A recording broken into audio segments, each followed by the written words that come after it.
उत्तरांचल के विभिन्न पंचायतों के अलग अलग गांवों से जो भी हमारे साथी लोग आए हुए हैं, मेरे बड़े बुजुर्ग, मेरे भाई संबंधी जो भी लोग आए हुए हैं, उन सबों का आभार। हम लोग आज उत्तरांचल के वर्तमान में जो जमीन से संबंधित जो भी समस्या है उसको लेकर एक बैठक किए हैं।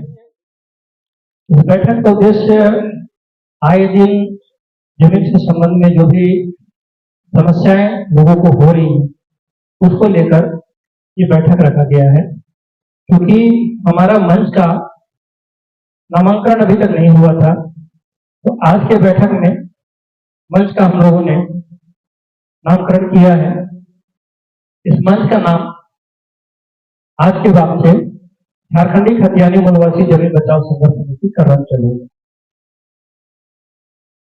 क्योंकि इस समिति को संचालन करने के लिए संचालन समिति की जरूरत पड़ती है, इसलिए हम लोगों ने आज अस्थायी रूप से उत्तरांचल से विभिन्न पंचायतों को मिलाकर एक अस्थायी कमेटी का गठन किया, जिसमें कर्रा के विभिन्न पंचायत के लोग शामिल हैं। आज की बैठक का मूल बात जो रहा वो जमीन से संबंधित रहा। उत्तरांचल के विभिन्न गांवों से जो लोग आए हुए हैं वो लोग अपनी अपनी समस्याओं को रखे, कुछ लोग ऑनलाइन संबंधी समस्या रखे। ज्यादातर लोगों का समस्या दखल कब्जा को लेकर कि हमारे पास जमीन संबंधी सारे दस्तावेज है, किंतु हमें हमारे जमीनों पर करने नहीं दिया जा रहा है। मैंने पूछा कि क्या कारण है, तो बोले कि नहीं, गांव वाले लोग भी जो है उस पर दखल कब्जा किए हुए हैं। तो हमने कहा कि कई बार ऐसा होता है, गांव वालों को सही जानकारी नहीं होती है, तो उसकी वजह से बोले नहीं जानकारी है, उसके बावजूद इस तरह का काम किया जा रहा है। हमने कहा कि इस तरह की बात अगर आ रही है तो इसको गाइड करने वाला कौन? तो इन लोगों के द्वारा दो तीन व्यक्तियों का खासकर नाम लिया जा रहा है। इसमें एक मुख्य व्यक्ति है सुशांत कुमार मुखर्जी। जैसा कि नाम से प्रतीत होता है कि ये शायद बंगाल के रहने वाले हैं और बंगाल से आके यहाँ पर लोगों को आपस में लड़वाने का काम करते हैं। जमीन से संबंधी खासकर उन लोगों का मजलिस बकास जमीन को लेकर टारगेट किया जा रहा है। मजलिस बकास जमीन के बारे में पिछले 4 तारीख को डीसी के द्वारा जो उत्तरांचल में जो प्रोग्राम रखा गया था, उसमें हमारे एसी साहब ने स्पष्ट रूप से कहा कि मजलिस बकास जमीन शुद्ध रूप से जमींदार की जमीन है, और चूंकि जिनका मजलिस बकास जमीन है वो अपनी जमीन का लगान जो है सरकार को, भू राजस्व विभाग झारखंड सरकार को दे रहा है। तो जमीन की खरीद बिक्री हो रही है, तो टोटल लैंड वैल्यू का 7% जो है झारखंड पर वैल्यू प्रोग्राम। हम तो सरकार से भी ये जानना चाहेंगे कि एक तरफ तो हमसे आप इस जमीन का रेवेन्यू ले रहे हैं और दूसरी तरफ ऐसे लोग हैं जो इस जमीन पर विवाद खड़ा करना चाह रहे हैं बगैर प्रॉपर जानकारी। सरकार इस पर स्पष्ट करे और जो भी समाज में इस तरह के तनाव पैदा करने वाले व्यक्ति हैं, उनकी विचारधारा ही तनाव को करने की है, सरकार इन लोगों पर कार्रवाई करे। हमारी अस्थायी समिति जो है, इस समिति ने यहाँ पर बैठक में जितने सारे लोग हैं जिनकी अपनी समस्याएं हैं, उन समस्याओं को लेकर हमने कहा कि जिनके पास भी जो भी समस्या है वो अपनी सारी समस्याओं को कागज के साथ अस्थायी समिति के पास जमा करें। उसके बाद अस्थायी समिति के जितने भी सदस्य हैं, इससे संबंधित विभाग के जितने भी अधिकारी हैं, उन लोगों से मुलाकात करेंगे और इसके बारे में उनसे निदान चाहेंगे। मैं एक बार आपके चैनल के माध्यम से बता देना चाहता हूं कि हमारी लड़ाई किसी व्यक्ति विशेष से नहीं है, हमारी लड़ाई विचारधारा से है, गलत जानकारी के साथ। जो भी व्यक्ति गलत जानकारी के साथ इस तरह का माहौल क्रिएट कर रहे हैं, वो पहले प्रॉपर जानकारी ले ले, क्योंकि लड़ने वाले दोनों पक्ष के लोग अपने ही हैं, चाहे वो किसी भी जात के हो, किसी भी समुदाय के हो, सारे लोग अपने हैं। लेकिन जो गलत मानसिकता के साथ लोग जो आए हुए हैं और फूट डालो शासन करो की राजनीति करने की कोशिश कर रहे हैं। उन लोगों को सरकार उन पर कार्रवाई करे, लोगों को खास हिदायत दे, इस तरह का माहौल खराब ना किया जाए करांचल में।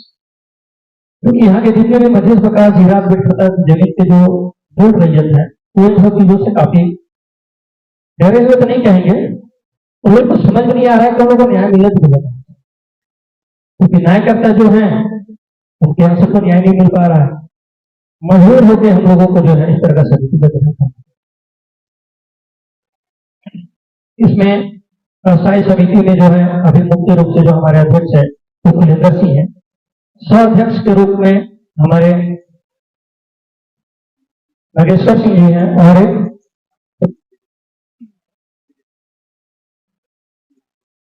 विजयनाथ जी हैं, और साथ ही इनके साथ विभिन्न पंचायत के लोग भी जो है जो इस समिति से भी अस्थायी रूप से जुड़े हुए हैं।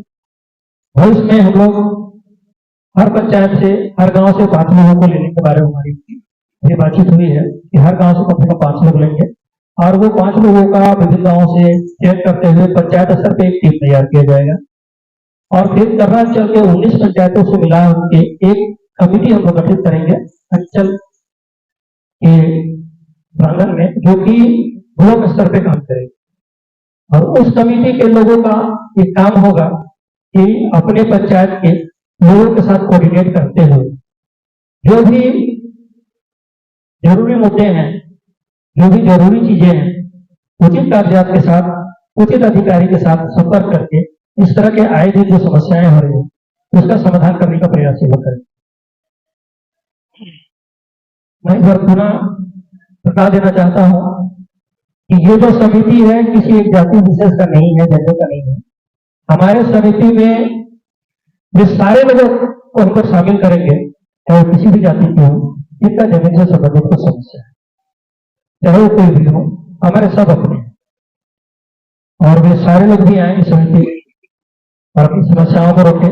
अपनी समस्याएं जमीन होगी तो समिति उस पर विचार विमर्श करेगी और हम लोग प्रयास करेंगे किसी भी तरह का आपसी विवाद ना होते हुए आपसी सहमति से इस तरह का समस्या का समाधान किया जा सके। झारखंडी खतियानी मूलवासी जमीन बचाओ संघर्ष समिति कर्नाचल, इसमें बहुत सारी बातों को रखा गया जिन्हें हमारे संपत तिवारी जी आप लोगों को अवगत करा ही दिए हैं और लोग चाह रहे हैं कि सभी एकजुट होकर इस समस्या का हल करेंगे। अभी तो बहुत से गांव के लोग नहीं आए, उनको जोड़ना भी है। जो आए थे वो तो अवगत हो ही गए हैं, जो नहीं हुए उनको भी अवगत कराना है इससे और जोड़ना है। सभी का समस्या है, जो समस्या आते जा रहा है ये बहुत गंभीर समस्या है और इसको अगर अभी तुरंत में चाहे सोच समझ के अगर नहीं निर्णय लिया जाए, कुछ ठोस निर्णय, तो हम लोग जितना पीछे है उतना पीछे और उससे ज्यादा चले जाएंगे। आज मेरा अपना चीज, जो मेरा खतियानी चीज जमीन है, उसको बचाने के लिए हमको अपना ही चीज से बेदखल होना पड़ रहा है। इसे बचाने के लिए ही हमको एकजुटता होने का जरूरत है और बाकी सारे बातें हम लोग पहले कर चुके हैं। यहाँ जितने भी लोग आज आए हैं बहुमूल्य समय अपना दिए हैं, उसके लिए सभी को बहुत बहुत धन्यवाद।